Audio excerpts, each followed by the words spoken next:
Morning is African Americans and slavery, and we're fortunate to have with us this morning to talk about African Americans and the institution of slavery and the impact not only of slavery during the time of slavery, but the impact that slavery has had in later years. With us is our guest for today, Miss Alana McLaughlin. And of course, Alana, let me welcome you to the show this morning.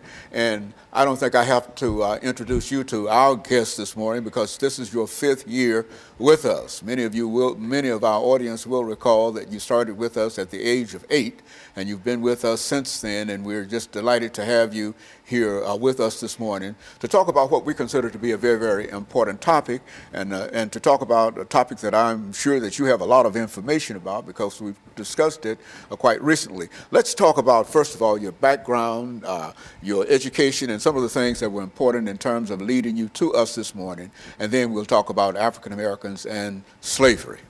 Well, like Dr. Haney already said, my name is Alana McLaughlin. I am only 13. Well, I turned 14 this year, but something that really led me to the show was the natural spark that I think that I was born with, that I inherited from you.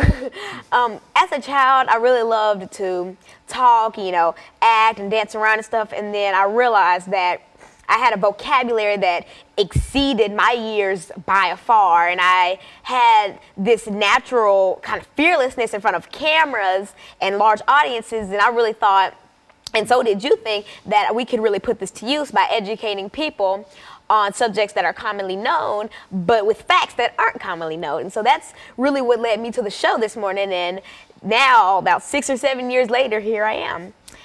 Go on. And so I'm only in the 8th grade right now, and I go to John Early Museum Magnet Middle.